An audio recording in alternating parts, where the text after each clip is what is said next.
Hello and welcome to Not So Awesome Review, and a big happy birthday to Halo 3. Halo 3 turns 15 years old today, and it is just amazing that it's been so long, but at the same time it feels like, I don't know, I'm conflicted. It's like, on the one hand, it's been 15 years since the night I went with one of my friends to the mall to watch him pick up Halo 3.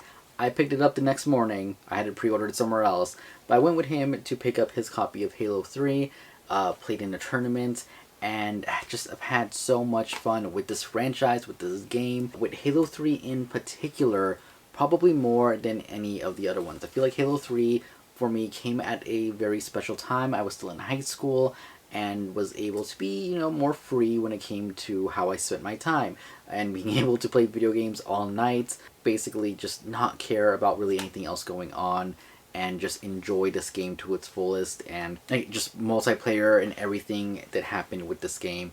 It stands out for me as one of the best entries in Halo. It's one of my favorite entries in the entire franchise, probably my favorite game in the franchise, and that's why we're talking about it today. Not just because it's the 15th anniversary. I was planning on making this video anyway, but the fact that it is the 15th anniversary definitely helps, and hopefully I'm not blinding anybody because I can see the reflection.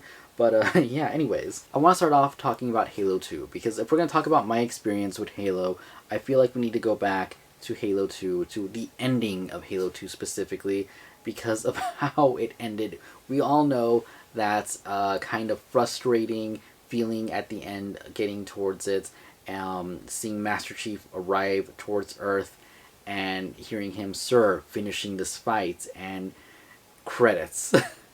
Master Chief, you mind telling me what you're doing on that ship? Sir, finishing this fight.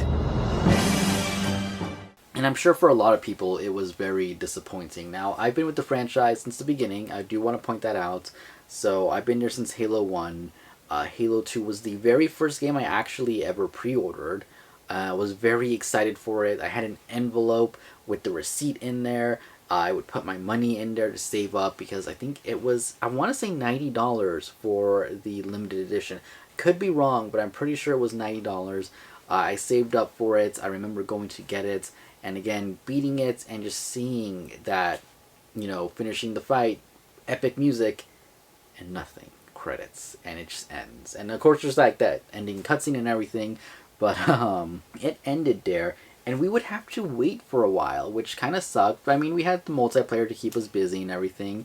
So there was all that, but we had to wait. And the anticipation, the trailers that followed, everything leading up to it just built up this game so much more, that I feel like Halo 3's ad campaign is probably one of the best for not just a video game, but any type of media out there that's ever been put out. I don't think many companies have really rivaled it. I know Bungie has done it a few times with Halo Reach and with Destiny, but it's never really captured in the same way that they did Halo 3. So I guess we should start off talking about the trailers. So of course we have the announcement trailer. We have him walking through the desert and everything. We can see the remnants of the space elevator in the background. We hear Cortana's voice, that music. We finally see Chief revealed. We see this giant forerunner structure coming out from the ground and everything.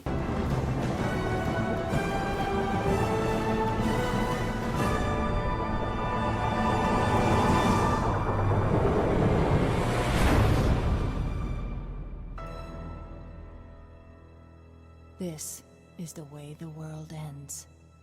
It's really epic. It's really got you in the mood to see, like, okay, yeah, this game, something's going on, something big's gonna happen. We know that there's something involving something called the Ark. We know all the Halos are primed. Cortana isn't with Chief, though we can hear her talking in this trailer, so we're not really sure what's going on story-wise.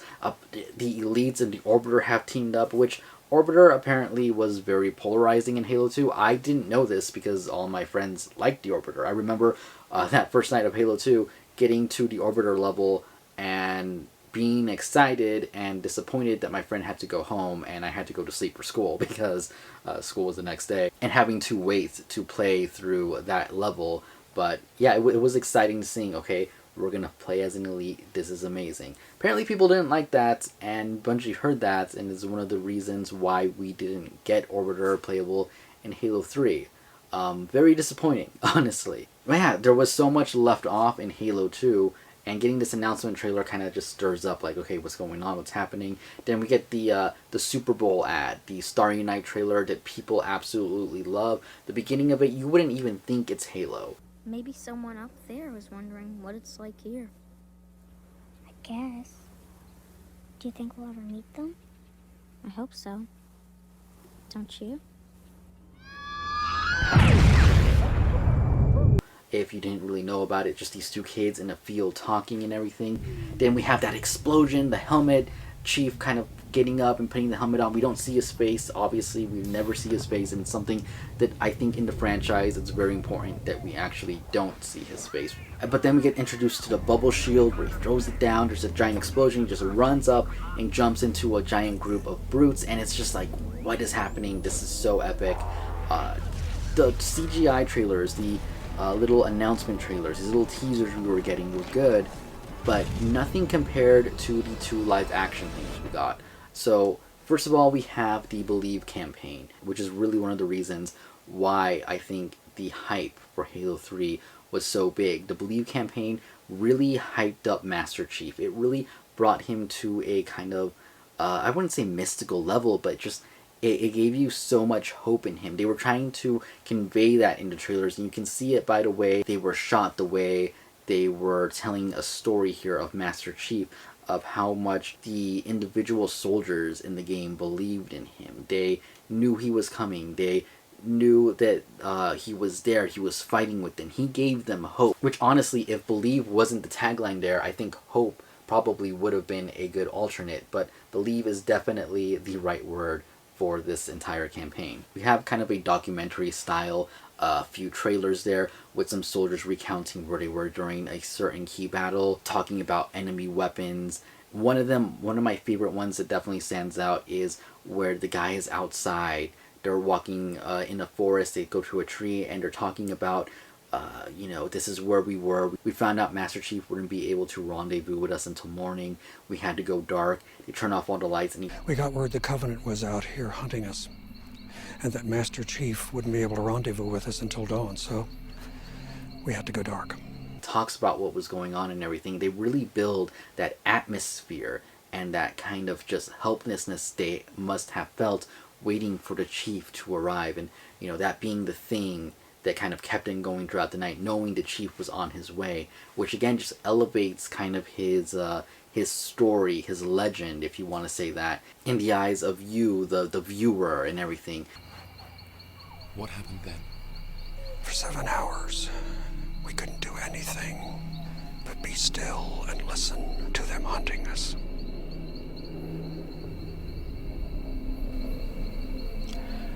All we could do was sit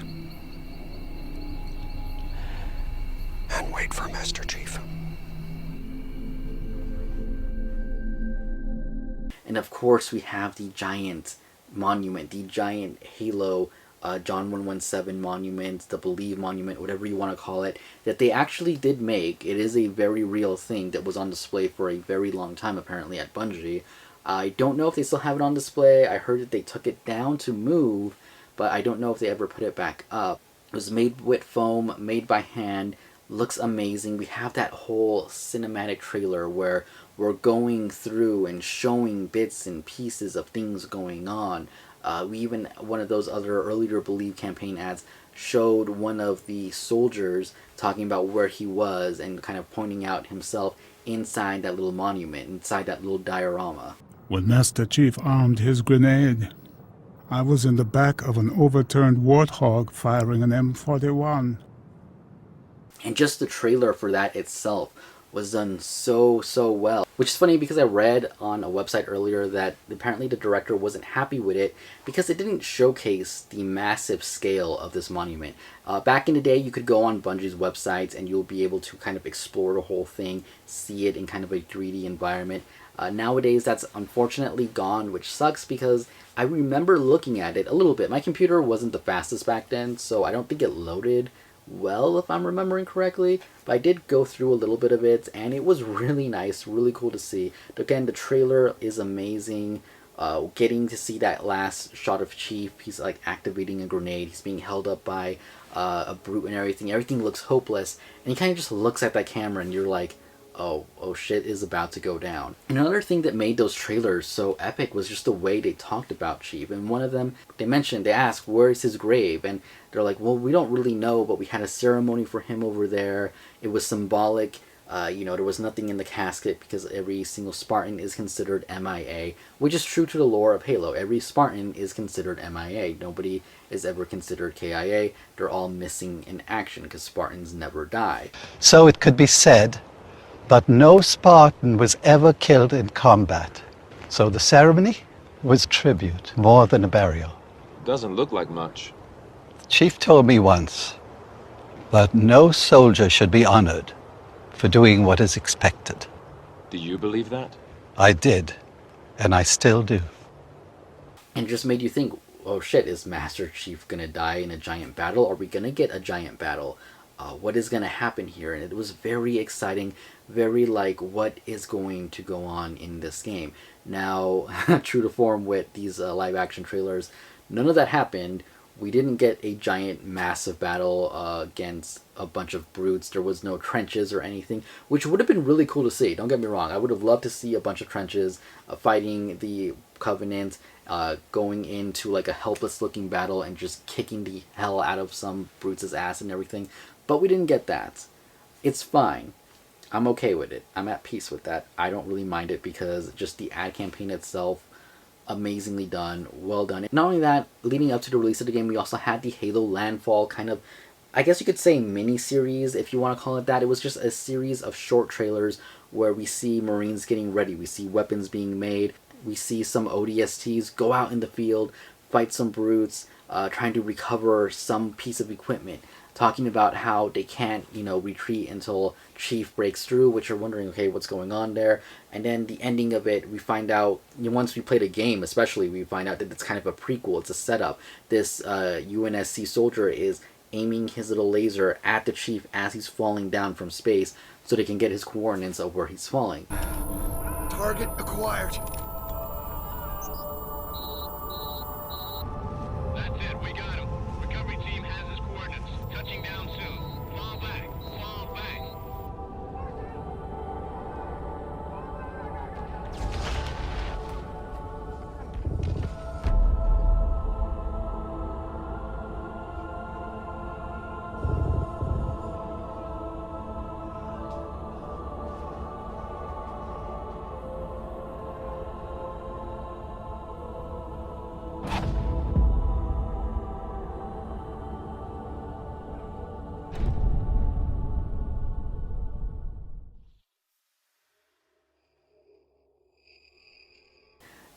Course, in the game he falls at night and they do find him in the day, so it's a little bit off there, but it was still kind of a cool tie-in right there.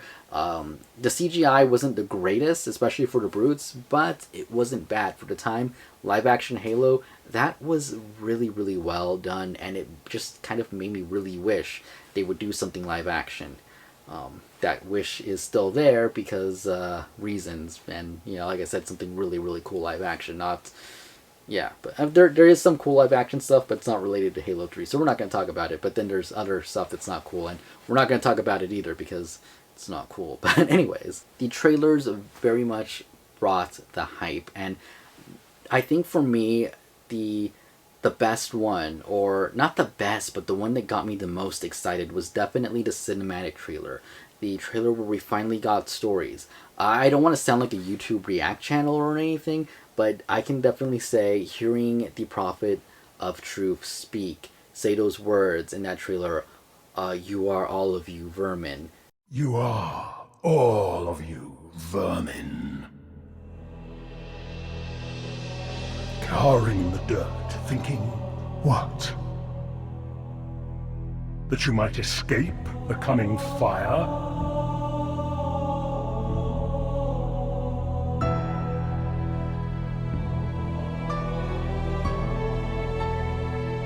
Your world will burn until its surface is but glass.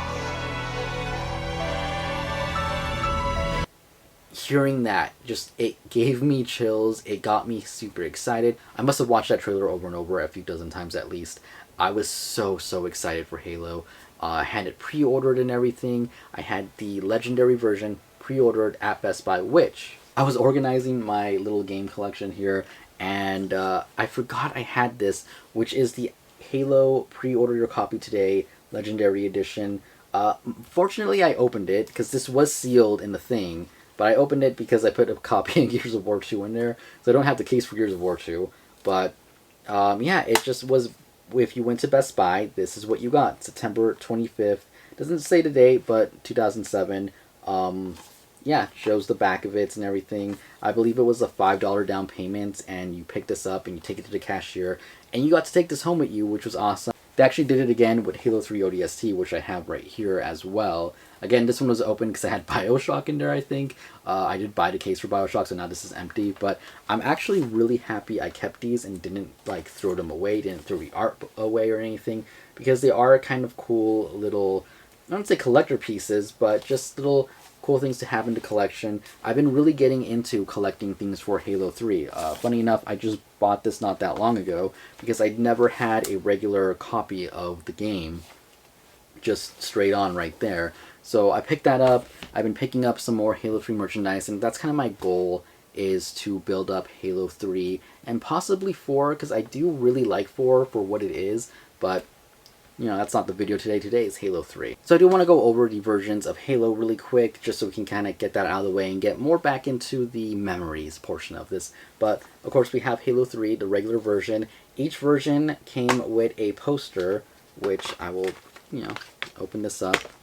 I believe this is the only one where you get this version of the manual. I want to say the Legendary and Limited Edition have a different cover of the manual. This one has this one. We had a 48-hour gold pass right here. It says Halo 3. This one apparently was never used. Mine was actually never used either, so there is that. And we have a poster that came with every copy of Halo 3, regardless of the version, with Master Chief and Orbiter right there. Hopefully you can see it. If not, I'll have some B-roll. But awesome poster. I do want to frame one of these and put it up, but because of the awkward size, I haven't been able to find a frame for it. But we have that. We have the limited edition, which this is the one my friend got. And I just picked this up recently on eBay. And unfortunately, the inside is in French. The back of it is in English, and the photos I saw were in English. But came and I opened it up, and it's in French. Disc is in English. It plays on American. It's probably from Canada or something. But yeah, I didn't realize that. I was always jealous that my friend had this, because for the Legendary Edition, we just got a regular case. We didn't get this fancy little thing right here. But, I mean, we did get the helmet, so haha on that. But we have the little slip case right there, which looks good. We got the little tin here that opens up in two different ways. We got that. Like I said, the manual, which is, again, different. The poster right there. And the Beast something, I can't pronounce it because of words. But basically, it shows you all of the covenants and has little descriptions on them that I can't read because it's in French. And then if we open the back of it right here, the other disc and this. And if you got the North American version, I don't know about this one. Actually, I guess I should say the American version. I don't know about the Canadian version. You would also get an ad for, I think, Mercedes or something in there. This one obviously didn't have it. So again, I don't know if that's just because it was maybe a US thing, and maybe because this was from Canada, I guess, because it was in French. Even though the back of it is all in English, so I don't know what's going on there. But yeah, that was also included if you had gotten that. As for the Legendary Edition, again, we got the helmet in this nice little collector's kind of stand here. Individually numbered, right there, as you guys can see, which I do love that it's individually numbered. Unfortunately, it's not wearable, and I remember that was a big thing on the internet when we found out it wasn't wearable, because, I mean, come on. You guys kind of made it just a little bit bigger. I guess it would have cost more money and people probably would have complained because it was already expensive, but it would have been cool if it was a wearable helmet. Of course, now we do have some wearable ones. We have plenty of Halloween ones that are actually really nice, and then we have the Jazzware one, of course, but the Halo 3 helmet right there. I think somebody took the bottom part off and put it on their cat or something, but yeah, was it Olivia Munn who unboxed this and licked it? I'm not going to do that, but I remember that was a big thing at one point. But yeah, the helmet, Nice weight, shiny visor, looks great. Love this thing, have always had it on display. It does come with the 2 discs here. We have the Essentials, and we have the regular game here, which the game is essentially the same as the original cover, just in this kind of blacked out kind of art. Again, we get that other manual right there. Nothing too special, just a different case. And then we do have the Essentials, which you can open it up. And this actually does come with some pretty cool things. Again, the same poster and everything like that. We do get the Xbox Live thing, I want to say, somewhere. Maybe I'm thinking of a different packaging. But we do get the Halo 3 storyboard, which is awesome and something I appreciate more now as an adult. As I gotten older, art and everything, something I really like to look at more now. Back then I didn't really care. You can see the storyboard for Halo 3, which is awesome. The book's a little bit damaged, which is unfortunate, but yeah, I can say that I definitely didn't pay much attention to this when I got it. Nowadays, it's something that I'll definitely be looking through a lot more. Probably not super often because it's in the case and everything, but it is still cool to have and something I do like. I will say the Beasterium, or whatever they want to call it again, is on one of these essential discs. I want to say disc 1, which disc 1 can only be played on an Xbox. So if you have disc 1 of this version, you can only put it on a 360. I would assume an Xbox One would work, but I can't guarantee that. Especially because of backwards compatibility. I know they have to add it into games, so I don't know how that works with that. But it has to work on at least an Xbox 360. And then we have the same DVD, I want to say, that's with the other edition. But again, I'm not sure. DVD was very disappointing. Wasn't great. Wasn't really anything interesting on there when I was looking through it the other day. But the bonus disc, I kind of want to go back and watch that, but I don't know when I'm going to hook up my Xbox again to do that. At least my 360, I should say. And one more thing I want to mention is that it does come with this little cover, because I don't see many people mention this thing here or when it's on sale on eBay, but this little kind of dust cover that goes over the helmet to well, protect it from dust. It was on it in the packaging. I usually just kind of fold it up and put it inside the case because I want to display the helmet, obviously, but we do have this for the helmet as well.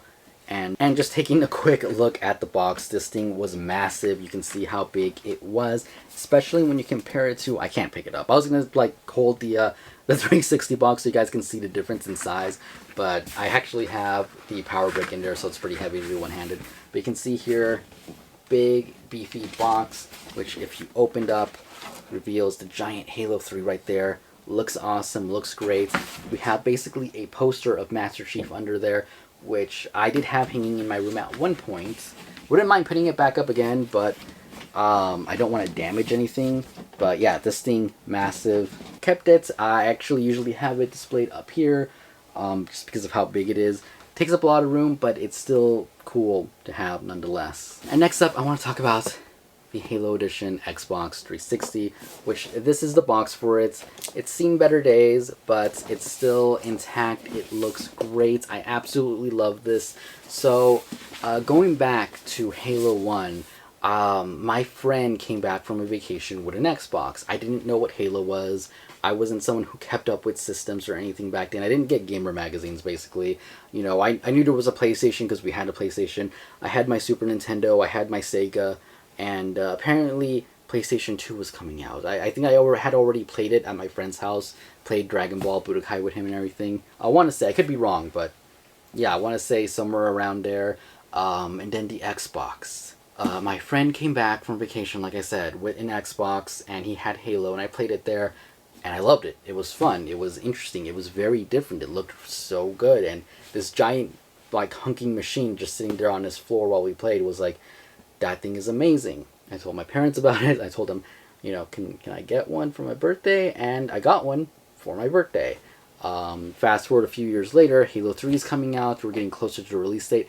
I don't have a 360 yet. I need one. So I go to my parents again and I ask, can I get an Xbox 360 for my birthday? You know, my other friends have one. I really want to play Halo. I only really want to get Halo for it. I don't even want to get a game when I get the Xbox. I just want to get an Xbox. And there's this cool Halo 360 one coming out. Can I please get this one? I don't want to game with it when it comes out. I'll wait for Halo 3. And, you know, the rest is history. My parents got me this. We went to Best Buy. picked it up. I remember my mom and dad were actually in the room when I opened it, and I was so excited. I hooked it up, and then I had to go to bed, go to school the next day.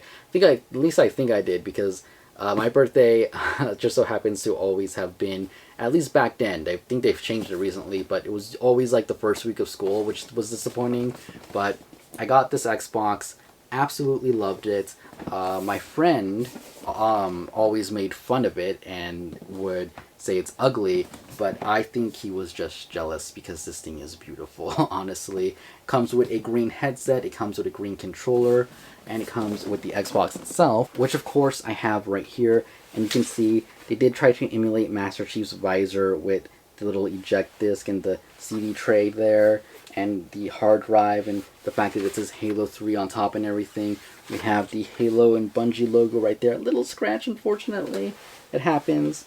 Halo 3 down there.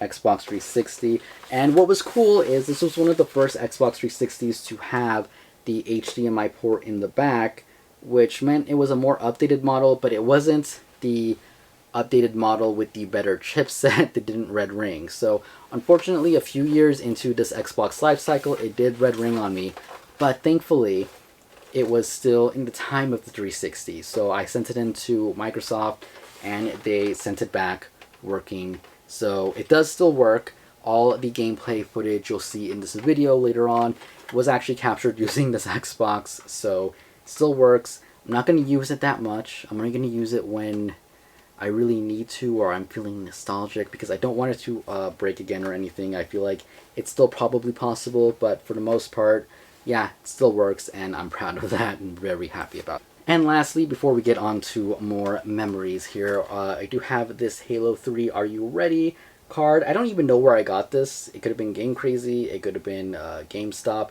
Remember Game Crazy? Game Crazy was pretty cool, but yeah, this just kind of promotional card. Again, don't know where it came from, but I do have that.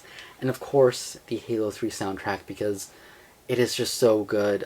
Video game soundtracks, I've always loved them. Video game music in general, I probably listen to more than just regular music, if I'm being completely honest. And the Halo 3 soundtrack is definitely one of my favorites. I think Marty O'Donnell definitely outdid himself on this one. You can see has a little bit of a letter right there talking about it. The discs, the art on look amazing, Master Chief and Orbiter, but Chief and Cortana look really good right there. Love it. Not really much else to say other than it's really good and still available on Amazon, brand new for $20. I got mine for like $6 on eBay, used from a Goodwill, in really good condition, honestly. So not too hard to find, but it is findable. And they had like a nice package not too long ago where they released, I think, the first 3 game soundtracks, but it was missing the Halo 2 Volume 2 or something. So just want to put that out there. Video game soundtracks, always awesome. Halo music, amazing. And just a couple more things, I guess, before I completely forget. Halo 3 Uprising, which kind of bridges the gap between 2 and 3. Mostly shows what's going on Earth during the Covenant invasion. A little bit of what's going on with Chief. I haven't read it in years, but I did want to mention it because issue 1 did come out right before the game, but the other issues came out afterwards. And then, of course, Xbox Magazine, which I'm going to cover the address there, but we're going to go over this because this is pretty interesting. They actually talk about things that they want to see in Halo and things that they don't want to see in Halo 3.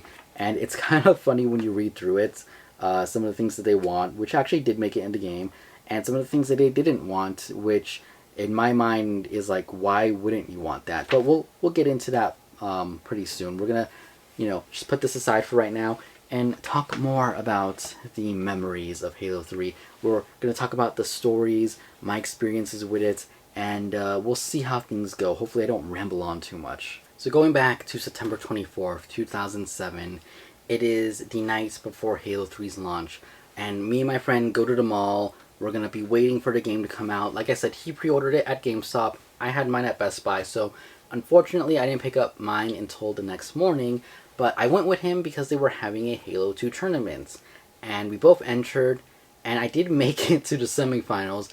Unfortunately, my controller was inverted, and even though I tried fixing the inversion before the match started, It didn't really work out for me, and I was still inverted and ended up losing, which is fine.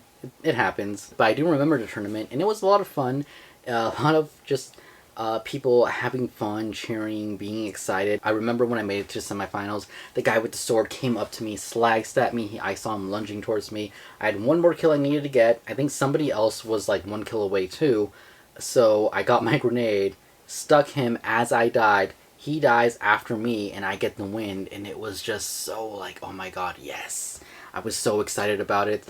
People, just kind of congratulating me. It was really awesome, honestly, to see the community so happy. Nobody was angry that they lost. Nobody was angry that they didn't make it through. Again, I lost in the next round, so it didn't really matter. But it was still a really fun experience, just going through that, seeing the hype of midnight releases, which is something you don't really see much of anymore, especially after, the last couple of years.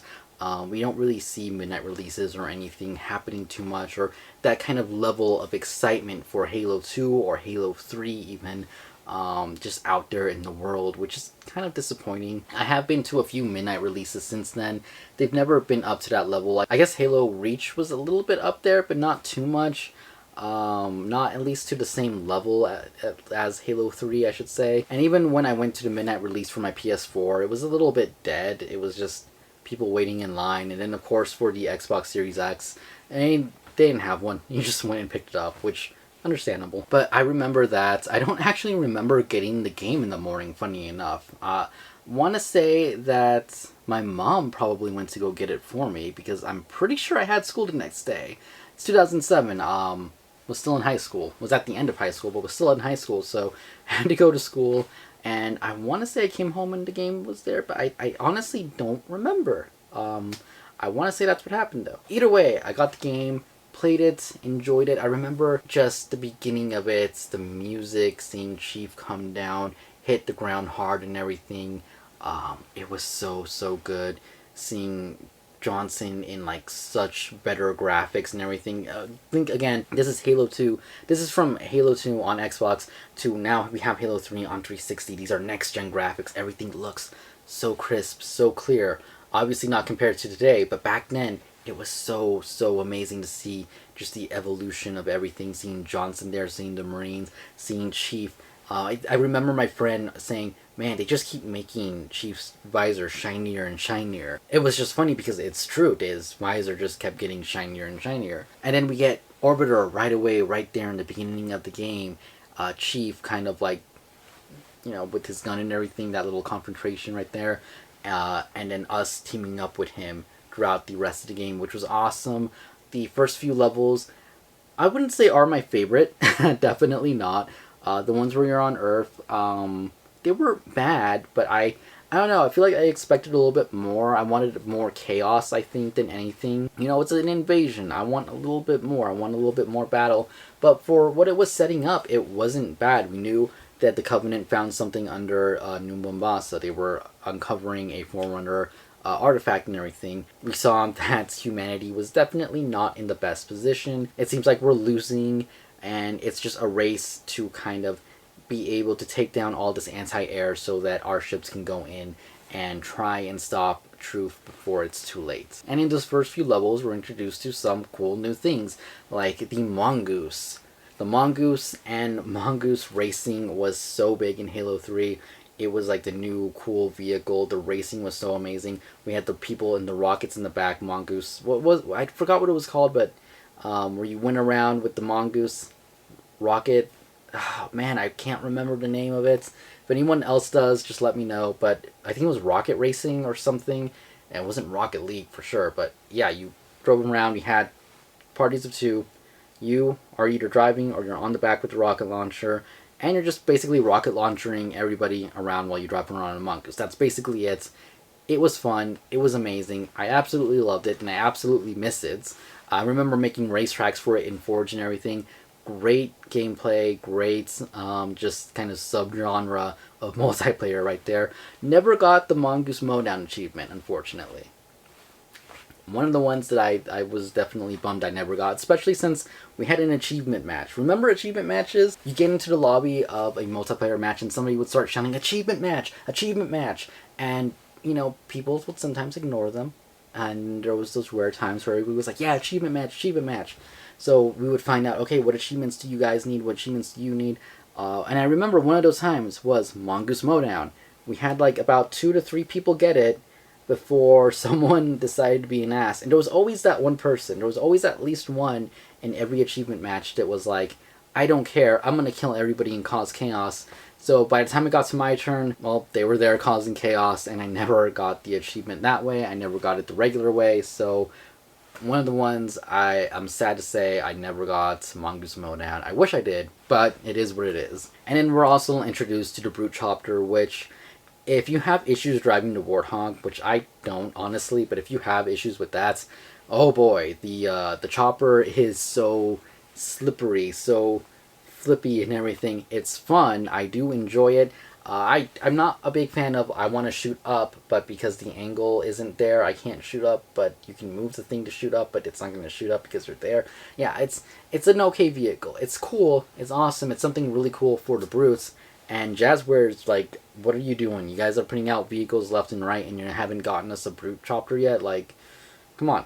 It's one of the smaller ones. I want some of the big stuff too, but come on, just Brute Chopper, guys. Come on, that's Wave 7 or something. Get on that. Yeah, 2 really cool additions of vehicles right there that I really do enjoy. Not only that, we got our first real Scarab battle, because, you know, we had the one in Halo 2 where we jump on it and we kill everybody on there. Okay, it's fine. But this one was a battle. This one, you are on the Mongoose, or a Ghost if you manage to steal one, and you are shooting at the Scarab, trying to shoot off the armor on the legs. If you didn't know what to do and you were just shooting at random legs, it would take longer and everything. If it's your first time playing, and until you finally get it to kind of get damage, it goes down, and you have to find a way onto it and destroy like the little core in the back and everything to blow it up. A lot more fun than just jumping on it. Don't get me wrong, that moment in Halo 2 was epic, but Halo 3 you had to fight, I want to say around 5 of them, if I'm remembering right.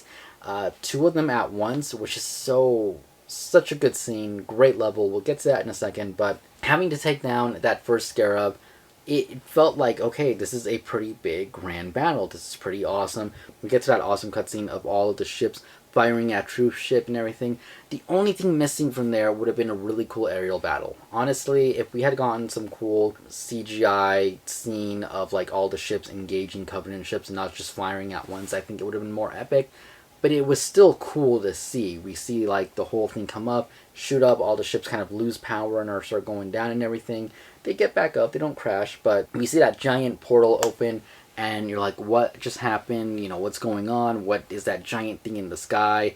And then the Flood arrive and you're like, oh shit, the Flood are here. They're on Earth and now we gotta fight the Flood. And it's that classic Halo map style of, hey, you played it in one direction, guess what? You're gonna play it backwards, which is something they did a lot, or at least a couple of times in Halo 2, I should say. So we got to do that on this one. Go back through the same level we just came, but fighting the Flood this time, the environment is completely different. That it feels like a completely different level, honestly. And, you know, we get to the ship, the crashed ship that the Flood used, and we're supposedly saving Cortana. It's not her, it's just a message. But Guilty Spark arrives, and it's like, oh shit, he's here. We team up with the freaking elites, where they all drop down and they are with you and they're fighting on your side. This is the carrier, Shadow of Intent. Clear this sector while we deal with the Flood.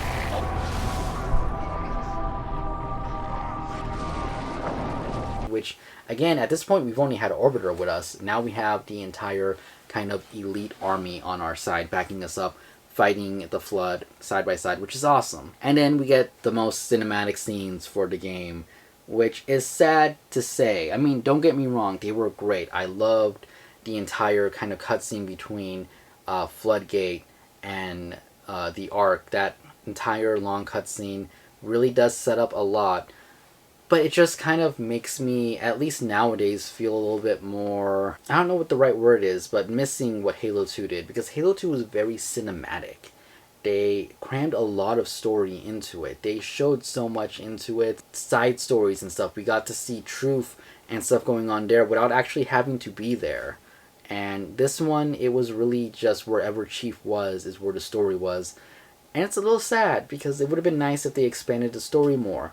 I know a lot of people feel like Miranda and Johnson got shafted in this game, which in a way they did, but it didn't make their deaths in the game any less impactful for me, because somebody who's grown up with at least Johnson all the way through, even though he was kind of a nobody character in the first one, more or less, and Miranda, who was in Halo 2, and replaying those games so many times, getting used to them and everything, it still felt meaningful to me, at least when they died. I still was like, oh man, that sucks, because I was attached to those characters already. If you were somebody new who just jumped onto Halo 3, you probably didn't care, because they definitely didn't spend enough time kind of developing them in that game. But as a whole, as a trilogy, as a final chapter to these games, yeah, I felt it, and it sucked, but I do wish we had more. I'm not going to lie and say it's the perfect game, but it's still...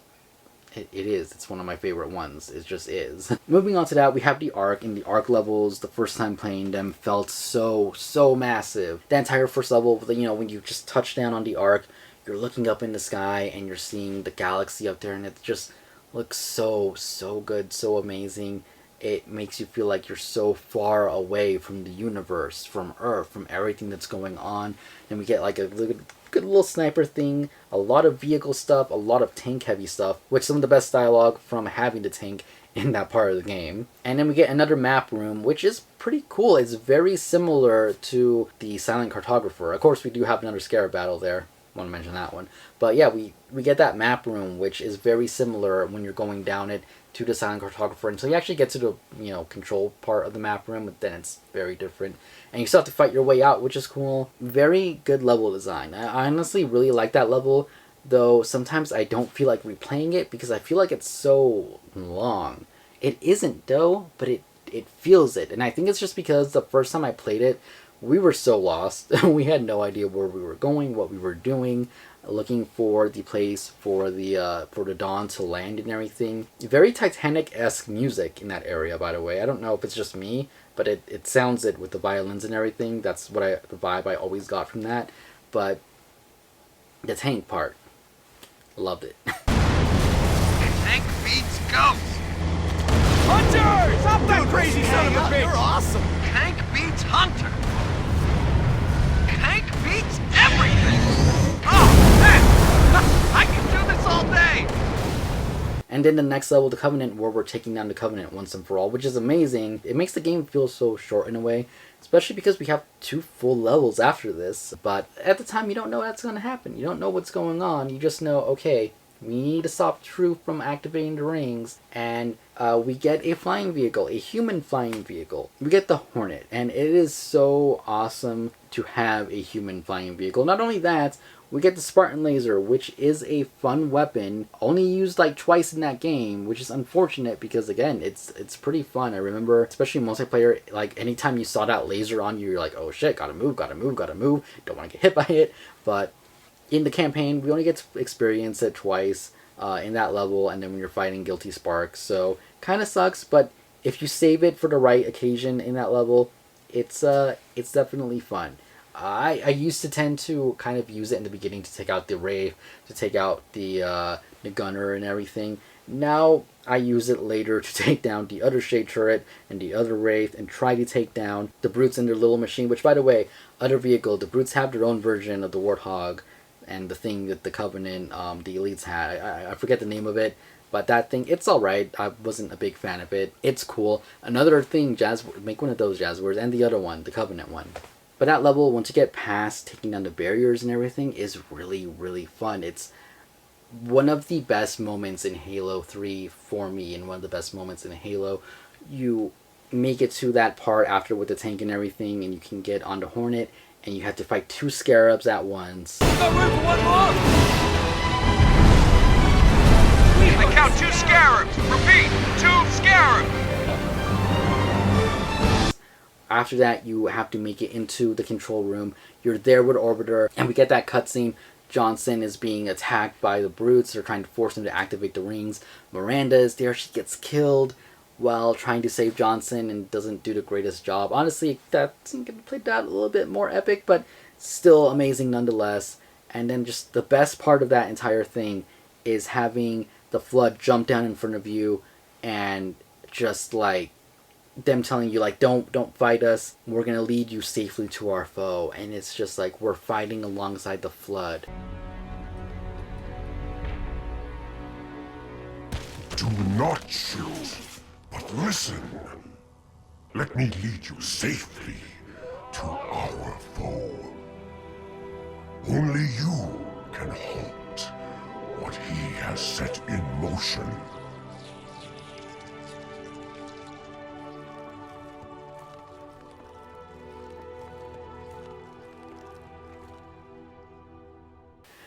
And it is like so surreal for one. It is amazing. It is epic. And then you get to the end there. Orbiter finally kills Truth. We deactivate whatever was activated with the rings. Good thing it's only one button to push because Cortana's still not there. But we get to deactivate it. Which, side note, the fact that those rings, the little hologram rings, made those little tones and everything, and it was like a musical Easter egg to get one of the skulls. Amazing, loved it. Remember having to clear out the entire room of Flood just so that we could do it in peace. Great Easter egg, great thing there. I know it wasn't discovered the way Martin O'Donnell wanted it to be discovered.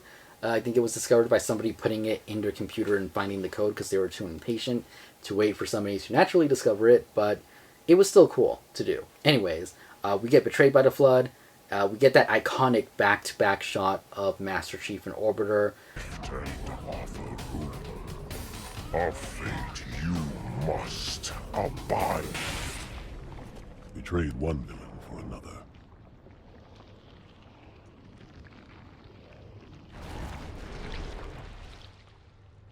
And then we get that reveal at the end of the level that the Ark is making another Halo.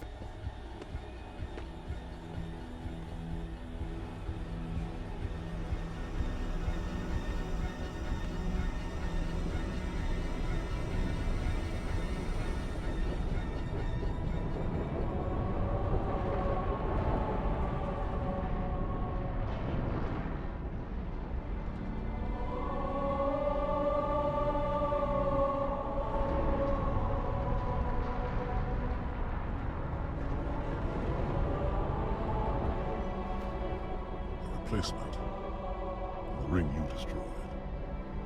When did you know? Just now. And it's not only is the Ark making another Halo, we're going to light it to destroy the Flood that's on the Ark. And it's like, okay, we're doing the thing that we blew up. We blew up an entire ring, killed all of basically what was left of the UNSC on the first Halo to stop it from happening. The second one, we went through so much to stop it from happening again. The third one, we basically spent the entire game trying to avoid this from happening, and now we have to activate it to destroy the Flood, and it's just exciting. I'm all in for it. I was excited for this.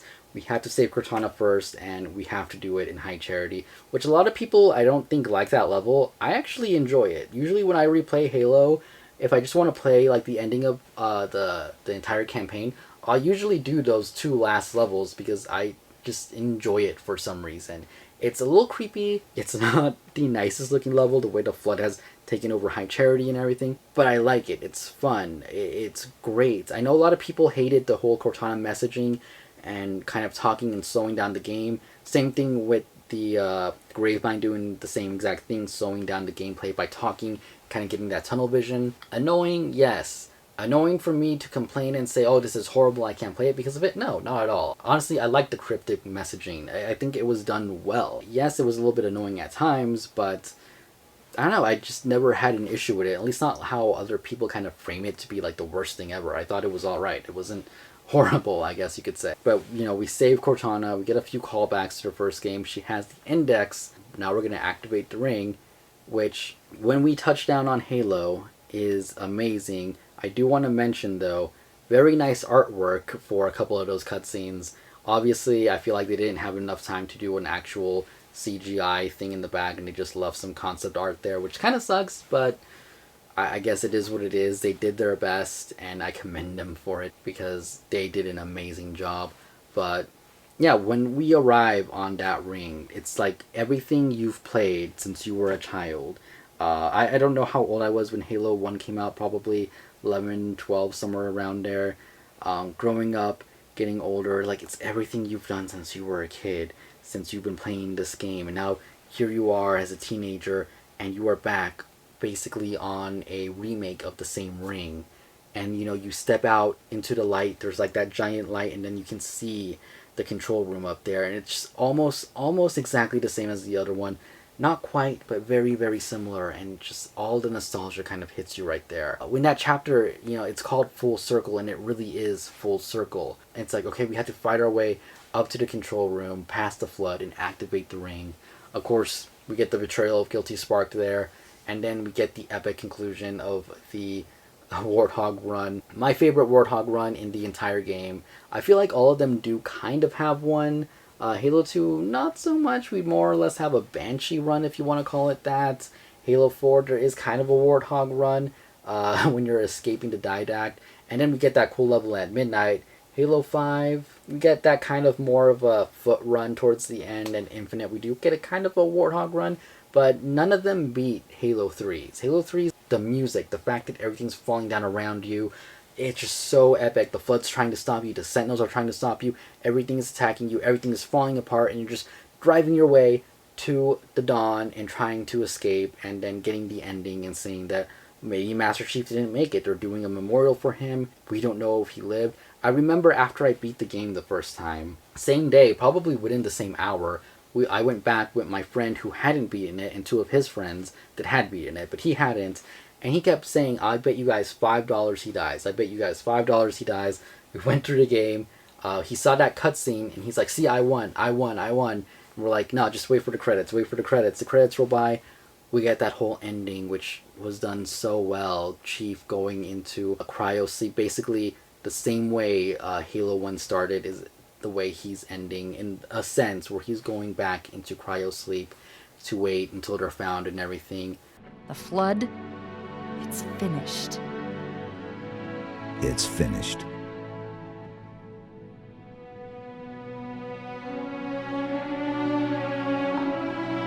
I'll drop a beacon, but it'll be a while before anyone finds us. Years, even. I'll miss you. Wake me when you need me.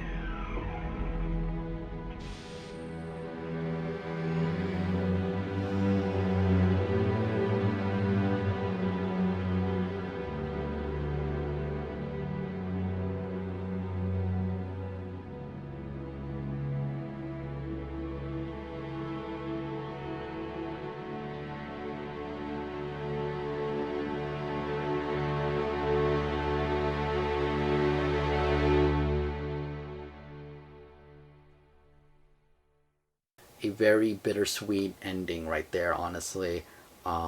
He refused to believe that cutscene existed and kept saying that he still won. And probably if you found him on the streets today and asked him if he died in 3, he would probably still say yes and expect his money, but who knows, maybe not. But yeah, anyways, great ending to the trilogy, honestly, right there.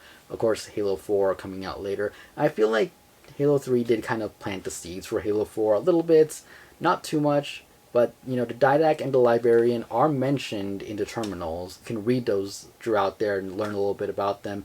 So they're not kind of just there in Halo 4. You do get kind of a precursor type of thing going on of the characters. And of course, there's that legendary ending with the planet and everything in the background. So they did give them some breadcrumbs to kind of follow, but nothing major because, they were mostly done at this point. Of course, they did still do ODST, and they did Reach afterwards, but to me, Halo 3 of the Bungie games is just so nostalgic, so amazing. We haven't even talked about multiplayer yet. We haven't even talked about the magazine yet. We're going to get to that, but I'm going to take a little break here. For you guys, it's going to be nothing. For me, it's going to be another night, because I got to charge up some batteries, but oh, we're going to get there. So getting on with multiplayer, this was actually my first Xbox Live game, and it was the first time I actually had Xbox Live, had the headset to talk to my friends from, where they lived, from their houses. Before that, I didn't have Xbox Live. For Halo 2 and the original Xbox, we didn't do that. Instead, we had this thing called XBC, Xbox Connect. I don't know if any of you remember that or were around to experience that, but basically it was a website. You connect your Xbox to your computer, and you would basically be doing system links just through the internet. So it was like a poor man's version of Xbox Live. There was no ranking system or anything like that. It was purely for fun. You would be going on the website, you would find a room you would want to join, you join it, your Xbox joins it, and you're there, which is a bunch of random people who just want to play Halo. And honestly, Halo 2 XBC was so much fun. At one point, my friend and I became pro members, and we had so much traffic in our room. There's even a chance maybe one of you is watching from back then, because definitely got a good amount of attention. I got a little bit of hate on there, not because I was being an asshole or saying bad things to people, but because I was just, I don't want to say I was that good because it just sounds so arrogant, but people didn't like me using the sword, and people came back. They basically left the room and came back renaming their character certain names I'm not going to say on here, directed at me. And the only reason they knew my name is because my friend who was there always called me by my real name, so they caught on. And yeah, they would do that. I would play music sometimes, which was fun. We would have just loud music banging through my headset so everybody could hear it. It was a lot of fun. People were honestly disappointed at one point when I had to say, like, okay guys, I'm turning it off for a night, just because it was kind of like a party. It was a lot of fun, honestly, and just the community there, kind of assholes, but not really, kind of like in a friendly kind of way, if that makes any sense. So yeah, it was interesting. I think we even ran into somebody from Australia once on there, and they had their Xbox modded, and we went into their map, and like you would shoot out your weapon, and it would make like a giant thing, so you can just like make a kind of a staircase going up and above the map and everything. He let us play that. It's like, oh, I'm gonna go eat, but you guys, you know, go ahead and mess around and everything. So that was pretty cool. But when it came into Halo 3, did the assholes come out plenty, but it's alright because for the most part, you know, that's just kind of how the community was back then. I'm not saying that they're actually jerks, but let's just say it got really competitive sometimes. Not like nowadays where you go onto Halo Infinite and you're in a lobby and you're in the game and you can hear your teammates more or less, and then the game ends and you're gone. You're not with them anymore. Back then, it would be you're in a room and then your team joins and then some people join. Or if you're by yourself, you know, if you're just going to be joining a random team, it's just a bunch of random people joining. You don't know where you're going to be split up and everything. And gave people plenty of time to talk. And talk they did. And talk shit they definitely did. But again, it was pretty much all for good fun most of the time. There are a few times where you get the very angry people yelling at you because either you did such a good job at beating them or because you decided to teabag them over and over throughout the entire match, which it happens. And there was plenty of times where we kind of hid throughout the map just to kind of mess with people, and people would get pissed off, especially if you did any of the glitches back then where you can hide in certain areas of the map. People were not happy at all. It would be just I wouldn't say screaming match, but I remember one time we ended a game where we kind of hid for most of it, but we did go out and get some kills and everything. I believe we won, and they were just angry. They were super angry, yelling at us. We did a rematch with them, and when it became apparent that we were still beating them, even without kind of like hiding or having fun or anything, they were still pissed. They were not happy about it. They, I believe, quit halfway through that match. So, yeah, people, a lot of emotions back in those days. But I think, in a way, it wasn't, like, bad. I don't think, for the most part, people were hostile to the extent of, like, they actually mean what they're saying, to, like, the extent where, like, oh, I hate you, I'm gonna be thinking about this for weeks.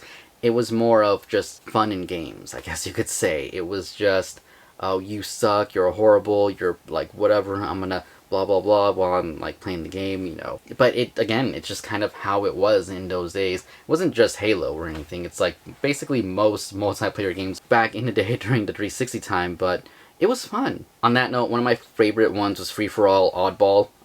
I used to do pretty good at that game. The strategy from back then up until now is pretty much the same thing. You get the oddball, you run around as far as you can, and as soon as you're gonna get killed, jump over the edge, take the oddball with you so it respawns while you're responding, and hopefully it gives you enough time to either get to the ball again, or at least the person who killed you hopefully won't get it. A little bit cheap, but it's been around that long. Obviously, SWAT was great. You know, you go around, no shields. It was basically a one-hit kill type of situation, usually because you're going for the headshots, and you would usually get the headshots, so that was always a lot of fun right there on, was it Lockout at that point, or was it Blackout? I don't remember which map was in which game, but that version of the map, so much fun. I'm glad they brought it back for Halo 3.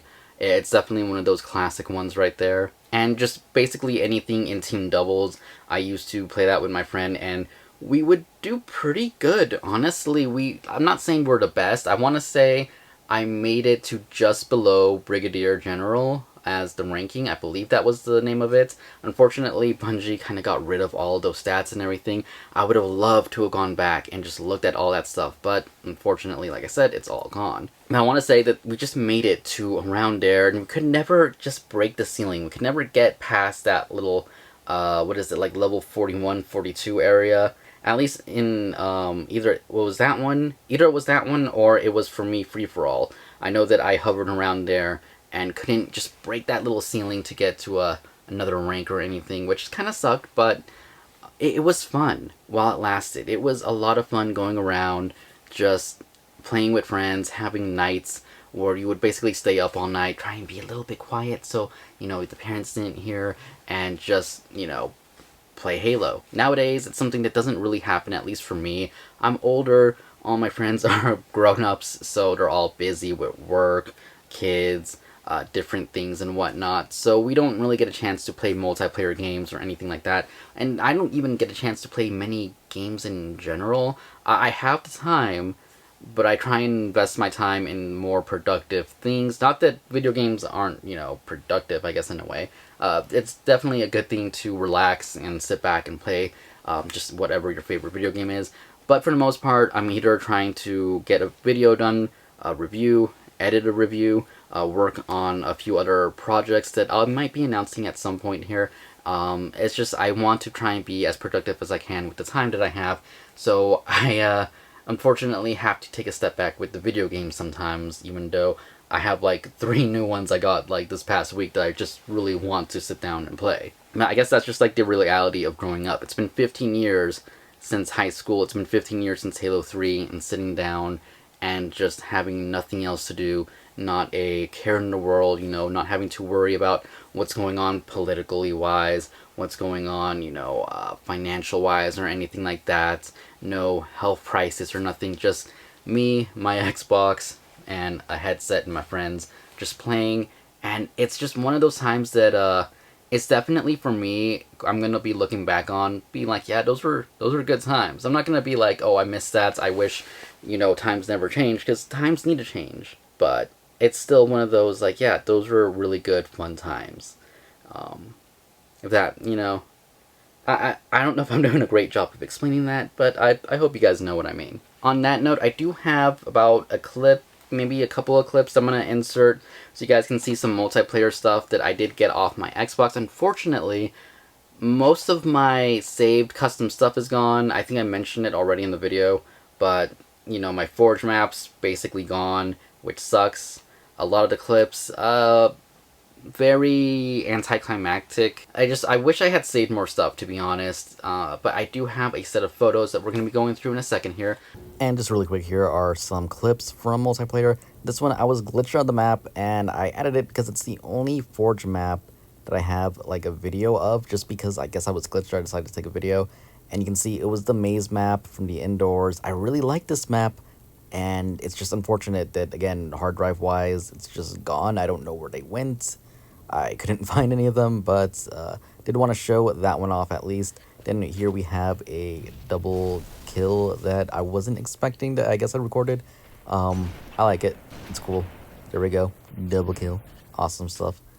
And then just a rocket launcher into the next spot, which was kind of part of the racing thing where you would have to move to different destinations and everything. And then just some fighting between me and my friends, 2v1. They unfortunately won, but I think I put up a good fight. I was 2 kills away, so There we go with that.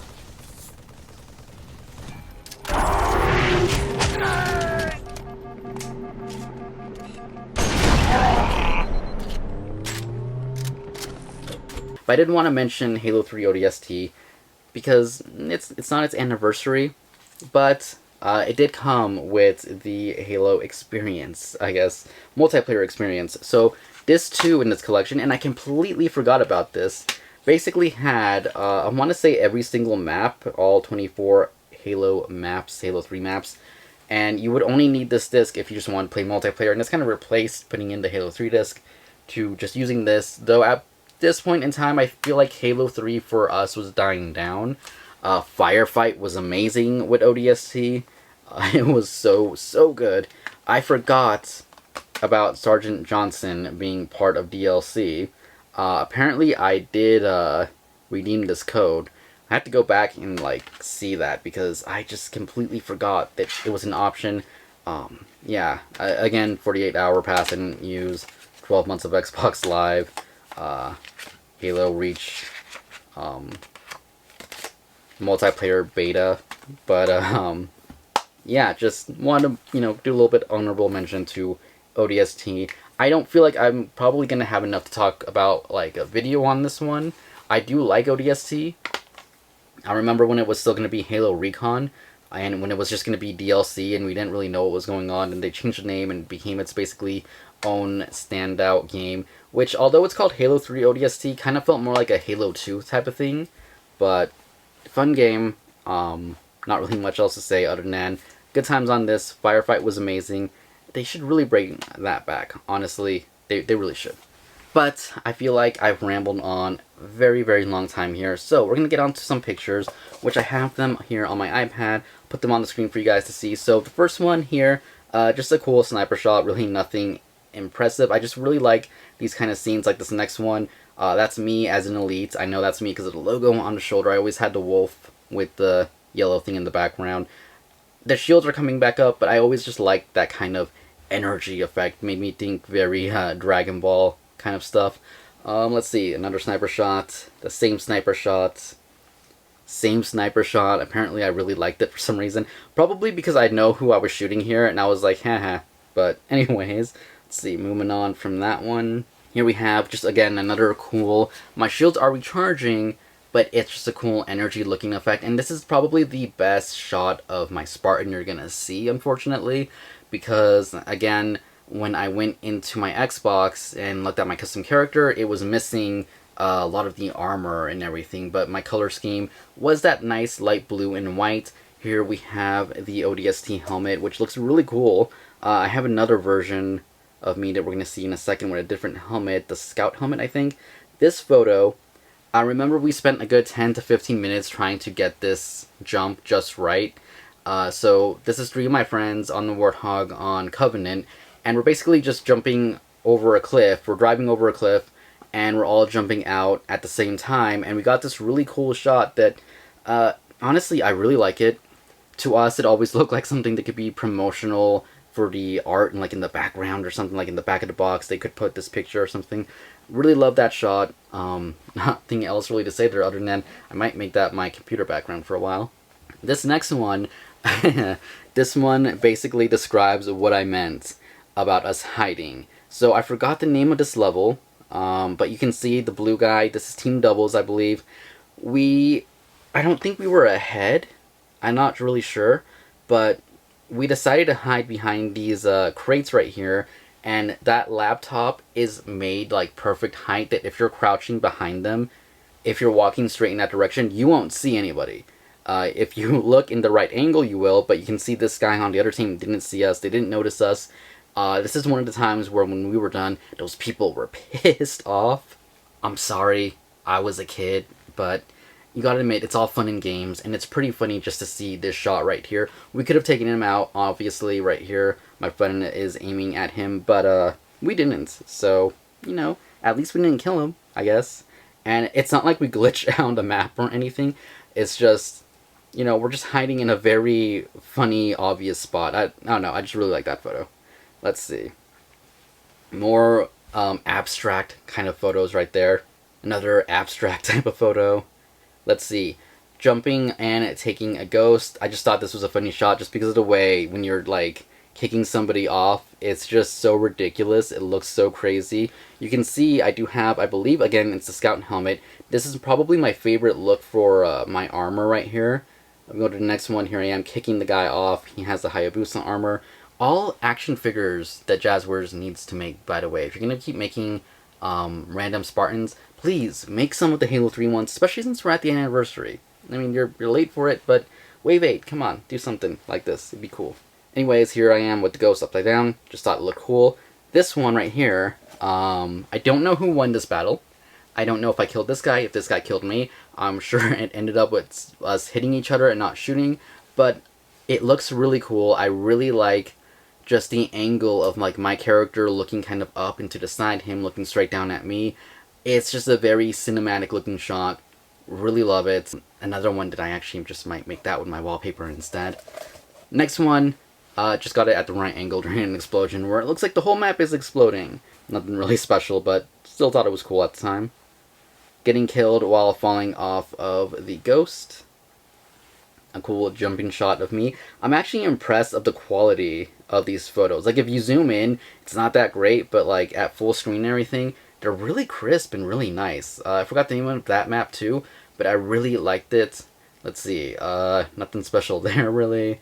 Warthog upside down, looks cool, more abstract kind of photo. Here is the underneath of the stairs, I want to say. So if we skip forward to the next one, you can definitely see it. We're under the stairs again. Sorry, it's been a long time. I forgot the name of the multiplayer maps. But I'm going to move over one more time so you can see all three of us again under the stairs in this map. And it's just so funny. I don't remember how you do the glitch, but I remember you could super jump to the top and hide and snipe people, but you could get killed pretty easily. People could still throw grenades at you and stuff. This one, you somehow glitched under the stairs, and they wouldn't really be able to notice you unless they look for you there. And a lot of the times, they wouldn't notice us. You can see that we are throwing grenades at one point, so they probably did find us, and we probably all died under there because you're basically boxed in at that point. But it's still, it was really funny just to hide there. We weren't the only ones doing this. We found out because other people were doing it before us, but at that point we were like, okay, we're gonna hide there too. And it's just so funny when they're like, I can't find them. Can you find them? No, I don't know where they are. They're cheating. They're cheating. I guess technically if we're glitching, we're in a way cheating, but not really. We're playing in the rules of the game. It's not my fault that we glitched out. We're not, you know, using a lag switch, which, by the way, I don't know if I already mentioned this in this video, but yeah, lag switches, people would be like, oh my god, they're glitching everywhere, I can't kill them, they're using a lag switch on us, or I'm lagging, I can't move, or whatever. There was always lag switch, lag switch.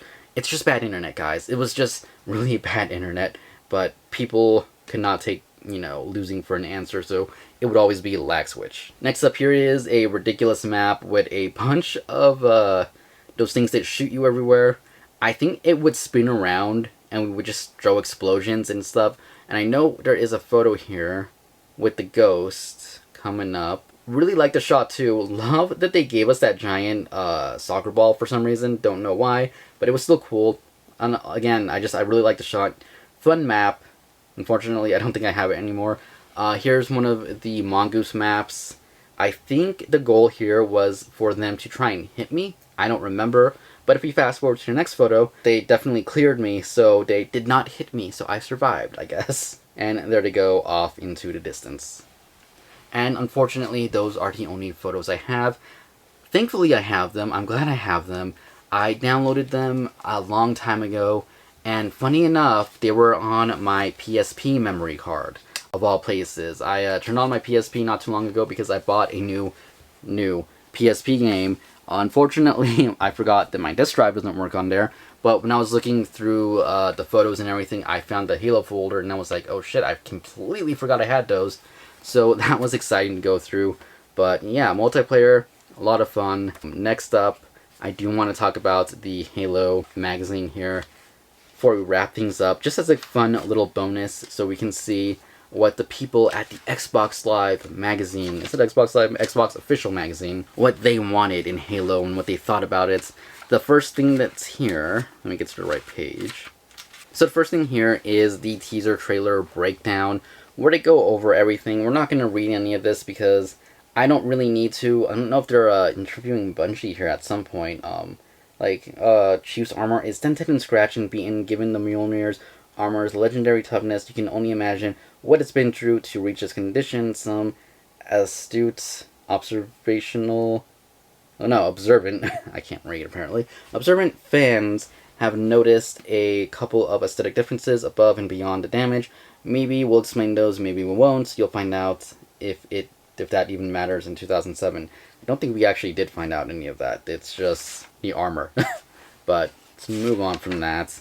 So, if we were making Halo 3, we're going to go through the list here, see what made it in, see what didn't, and wrap this video up because it's definitely gone on a lot longer than I intended. So, number 1, co-op play on Xbox Live. So split-screen co-op play has been the only cooperative option in Halo for far too long. What they're talking about here is being able to play multiplayer with your friends on the campaign, which we did get. We actually got it better than what they were probably hoping, because we had up to 4 players on Halo 3, which is awesome. You got to play as Master Chief if you were the one hosting. Second player got to play as Orbiter. So you did get to play as Orbiter. I think I mentioned earlier, like, you don't get to play as Orbiter in this game. Now, you do. You just have to be second player. And if you are third and fourth, you get to play as 2 other elites. I don't know if they ever had names, but you do get to play as them. Would have been cool if they made you play as a Marine. Just a random Marine. But I understand why they wouldn't do that. The elites obviously have overshield and stuff, and the Marines don't. So it made sense for them to make you 2 elites. Just made it easier on their half. Anyways, next up. Xbox Live headsets integrates into single-player game. Now, I did read this one earlier just so I could understand what they're talking about. And what they wanted was so that when you had your headset on, you could hear Cortana talking to you through the headset instead of the TV. Which, kind of a cool idea. I get what they're going for there. But, number 1, Cortana was in like a level and a half, not counting those like tunnel vision things. And number 2, I don't know, I feel like it coming through the TV just makes more sense to me because I don't want to have to wear a headset when I'm playing a video game, at least back then. Nowadays, it's what most people do is they'll have their headphones on and be playing their video games. So it wouldn't even make sense as a modern day feature because most people will have a headset on anyway, so, you know, that's how that goes. The return of the original Halo pistol. Yeah, I kind of agree on that one. That one would have been cool. We unfortunately didn't get it. You know, if we did get it back, and if we ever do get it back, it's obviously has to be underpowered. I believe the first time was like, I don't know. It could just be internet rumor, so don't, take me at my word. But I remember reading people saying that somebody went in, basically after the game was already done, and accidentally changed, like, a number on the gun, making it stronger than it was supposed to be. So that's kind of a funny little thing there. It would have been cool to have it back just because I do like the fact that the pistol could zoom in, but unfortunately we didn't get it, so it is what it is.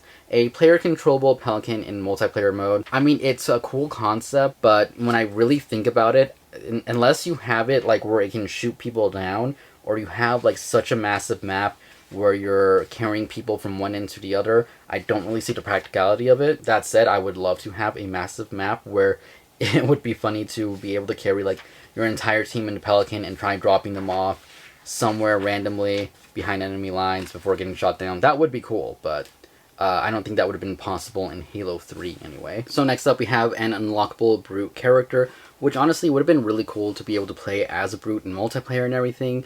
I feel like we missed our chance because 343 decided, hey, let's make multiplayer a story element. They are now Spartans in training and this is the story of what's happening. Why? Why? If it ain't broke, don't fix it, and you guys decide to make it a story. Not everything needs to be part of the lore. Multiplayer just be multiplayer.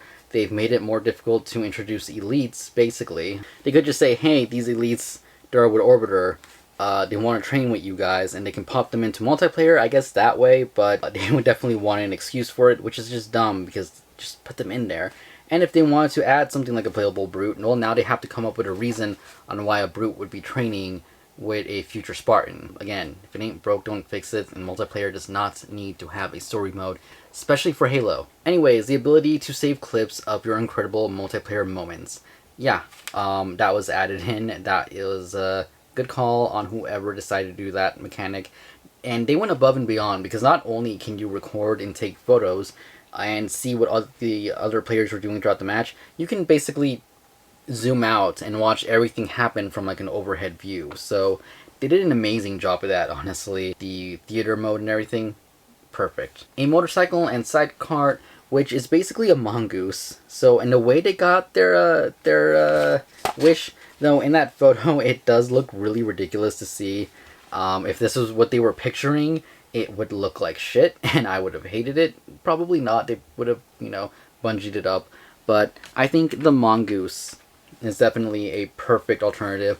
4 wheels makes so much more sense than 2 for a Spartan, for a military vehicle. I know we have the gun goose now, which makes sense and everything, but I feel like it makes the mongoose just completely obsolete. What I really liked about this is because we had that one player in the front driving, and then you had to rely on your friend with the rocket launcher or whatever weapon they had to have your back and make sure that you didn't get killed. So absolutely love that vehicle and the inclusion and the way they utilized it in multiplayer with racing and everything. Yeah, they need to bring Mongoose Racing back, is all I'm saying. Anyways, other Spartans, they said, picture it, you're fighting through a horrific bloody battle, and despite your best efforts, the Covenant is winning.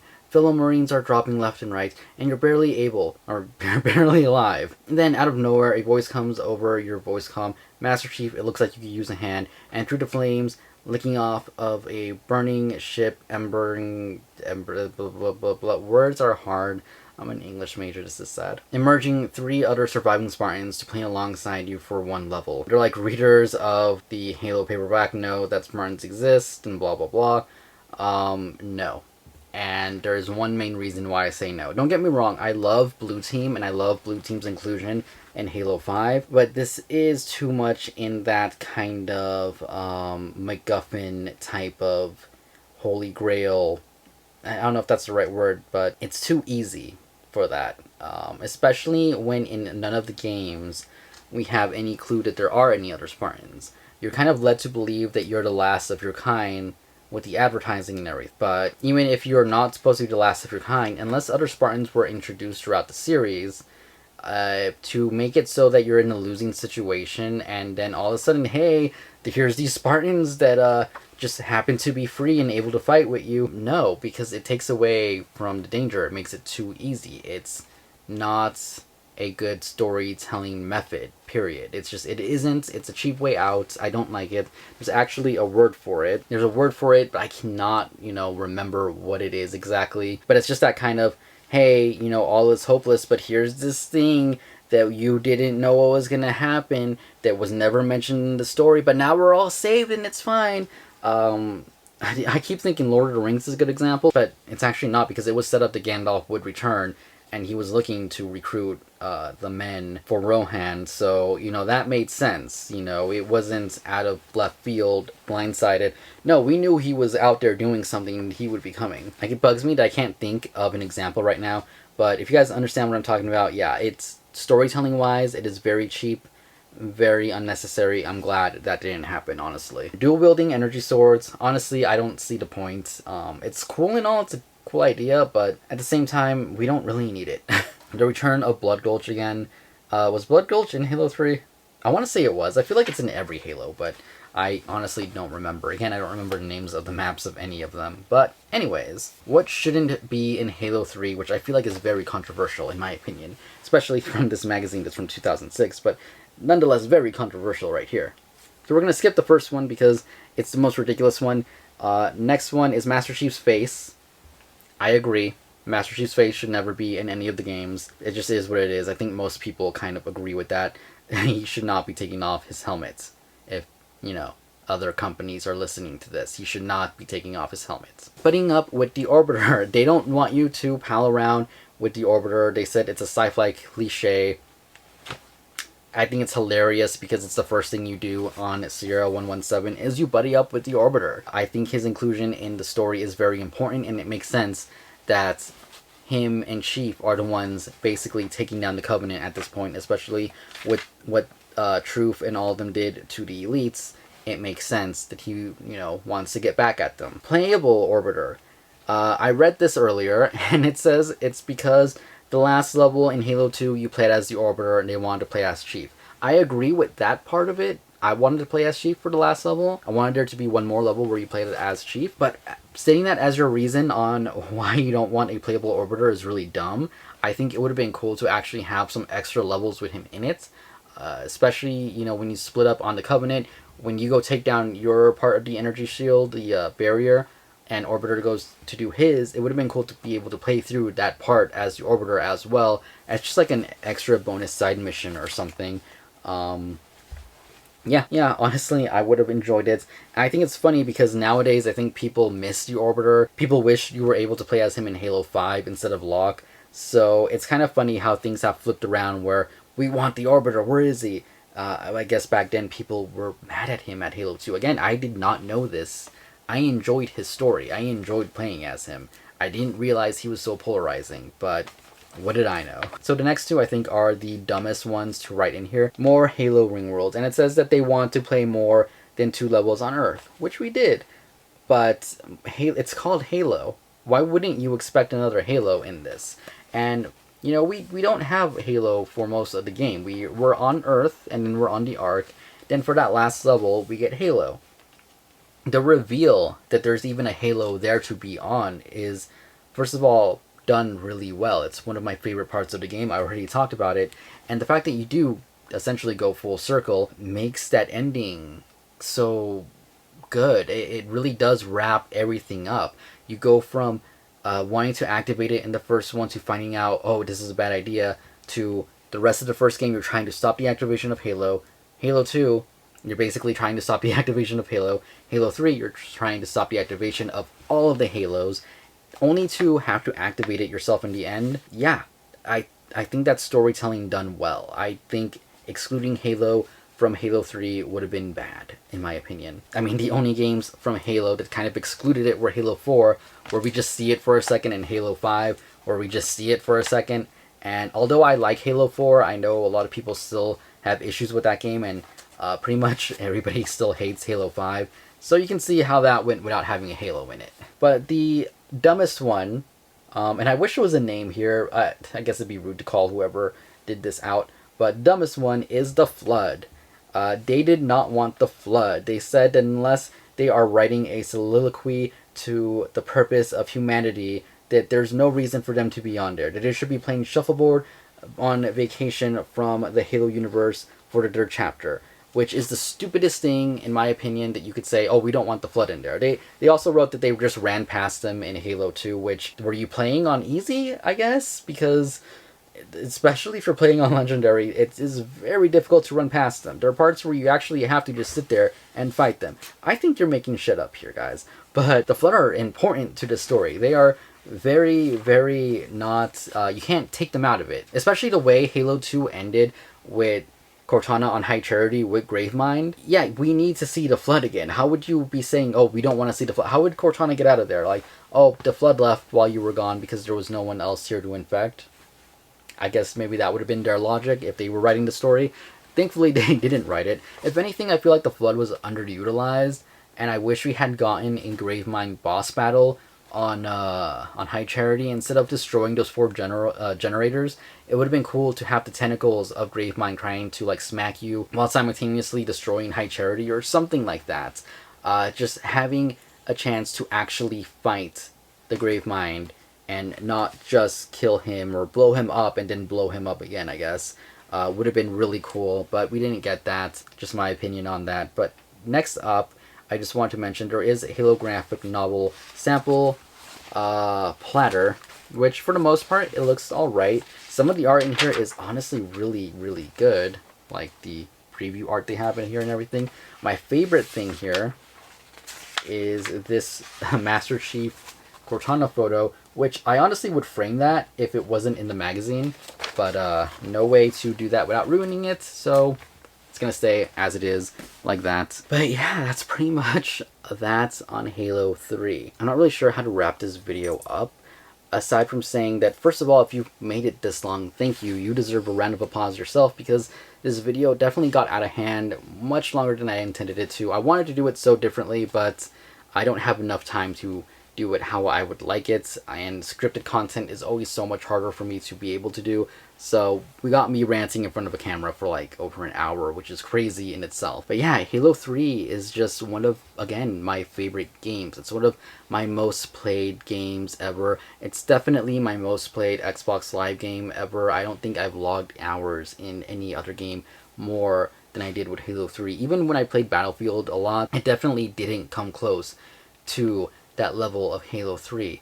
It was in a time when I was still in high school, where I had free time to just do whatever I want. I didn't have to worry about money. I didn't have to worry about, what's going on in the government. I didn't have to worry about getting sick or any other crazy things going on in the world. It was just me, my friends at their house on Xbox Live, us playing Halo for fun, playing through the campaign on Legendary, looking for all the skulls, just talking shit on Xbox Live, playing throughout the night when we should be sleeping. It was a lot of fun, and it's memories that I will definitely cherish.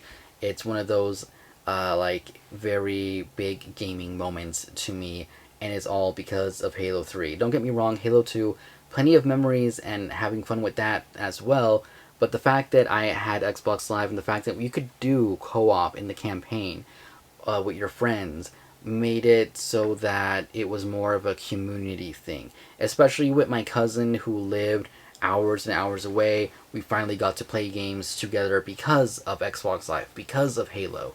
So we were able to enjoy some time playing that. And yeah, it's just one of those things that I will always remember, and why Halo 3 will always be one of my favorite games, because of the story, because of the multiplayer, because of the memories I have with it, the memories I have leading up to it, the excitement I had getting my original Xbox 360, pre-ordering the Legendary Edition, going to the midnight release. It's something that will probably never happen again for me because of where I am in my life now, which is fine. It's okay. We all have to move forward, and we all have to, I guess, evolve in our lifetime and just, enjoy things differently. Don't get me wrong, even when I picked up Halo Infinite earlier this year, funny enough, one of my best friends was right behind me in line at Best Buy while we waited for it to open, and that was cool. That was funny. He just had gotten off work, so we didn't get to play multiplayer together or anything. We still haven't played multiplayer together because he's too busy with work, and because the co-op online isn't available either. And we're not going to even touch any of the other controversies with Infinite. It sucks that there's so much controversy right now with Halo. It really does. But give it time, and I'm sure eventually things will get better. You never know when things are going to get worse, go down, and then rise back up. It's just the nature of things, unfortunately. But I've seen a lot of people in the community say, how can you support Halo still after everything that's happened? And it's because I enjoy the story, I enjoy the lore, I enjoy the characters. Yes, I may not agree with the company and what it's doing at the moment, but it doesn't mean I'm going to let that taint all of my memories of this franchise. I'm not going to let it ruin what I enjoy. If there's a new Halo 3 figure that just came out, why am I going to say, well, I'm not going to pick that up because the newest game sucks? No, I'm going to get it. I'm going to have fun. I'm going to review it. I'm going to mess with it. I'm going to take photos of it. I'm going to have fun because it's something I enjoy. I don't need to... I saw somebody say that, oh, they watched this video of somebody talking about why they're no longer going to be playing Halo, which there's a lot of those videos going around right now, or why Halo is dead, and they're like, well, because of what they said, I can't enjoy it anymore. And to me, that's just not right. If you don't want to enjoy it anymore, that's, something that you should take in consideration yourself. You need to decide that on your own. Yes, it's okay to hear people's opinions from here, from the left and the right, and, form your own opinion from that. But don't take someone's negative opinions of something and all they said and have that ruin something for you. I love Halo for what it is. I love the stories. I love the novels. I've been trying to collect most of them. I want to get all of them slowly, but yeah, I've been reading through those, the comic books, the soundtracks, the music. I absolutely love, whether it's Mario Donald or whoever the newer composer is. Both did fantastic work. I have their music on my phone. I listen to it when I drive. That's how much I like it, but it's not exclusively. I'm not that crazy. I have other songs on there too, but it's in the mix, I should say. But yeah, even this channel, a lot of the figures I've been reviewing lately have been Halo figures. It's something I wanted to do when Jazzwares first started. My intention was to review all the figures as they came out, but then stuff happened where I couldn't film, and I didn't get around to it until just this past year, where I've been trying to keep up this channel just a little bit more. I may have to slow down in a bit because I have other projects I'm working on, which I may mention in the future, but I do want to try and keep this going consistently. I do want to help out the Halo community when I can when it comes to the figures. If you've noticed in the community tab, I've been posting when action figures go up. Yeah, there are Amazon affiliate links. They do help me, and I am very appreciative to anybody who clicks on those and buys the figures. But also because it's just, I would want to know when these figures go up as well. And I know that if somebody gets that figure because I was able to put it up for them and they saw it in time before it sold out, well, I'm happy for you. I'm happy you were able to get it. And I'm going to keep doing that as long as I can. And I will keep doing Halo reviews for action figures and random stuff for as long as I can. And yeah, main point of that little rant is don't let somebody else's opinion ruin a franchise for you. Don't let the current state of something ruin memories from something you used to love. It is still there. It's not even the same team, so it'd be kind of ridiculous for me to be, well, I don't like Halo anymore because the current team sucks. Well, the old team was awesome, so I'm still going to enjoy it. But that's just me on that. Don't want to get controversial here, but I do want to hear from you guys when it comes to your memories of Halo. Just, you know, what do you remember most of this game? Was this your first Halo? Was this your third Halo? Was this your second Halo? Did you just start playing Halo this past couple of years? I know a lot of people jumped into it as soon as Infinite was announced. They were like, I'm gonna play through the franchise and I'm gonna play it, and it's gonna be my first time. I'll post it on YouTube as my first time playing Halo. Good for you. I love that other people are enjoying it. But yeah, let me know your opinions on the game. Like, if you did you go to a midnight release for it? What did you enjoy for it the most? And all that cool stuff. And yeah, I normally wouldn't say this, but try and keep it positive in the comments. Again, just because there's so much controversy with Halo, just try and keep it a nice, lighthearted video. It is the 15th birthday after all, so let's try and talk about the good things of Halo 3. But anyways, that is my video for today. Again, next time I do one of these kind of reminiscing type of videos, it's going to be a very different format, but I didn't realize the anniversary was coming up. When I did, I kind of didn't have enough time to do this how I would have wanted to. So that's why I'm here kind of rambling to the camera more than I would have with another one I've been working on for a few months now, honestly. But yeah, came out very different, a lot longer than what I would have actually liked it to be. So once again, if anybody's made it this far, thank you so much for watching. You deserve a round of applause yourself. And yeah, I will see you all later. Yeah, thanks for watching, and goodbye.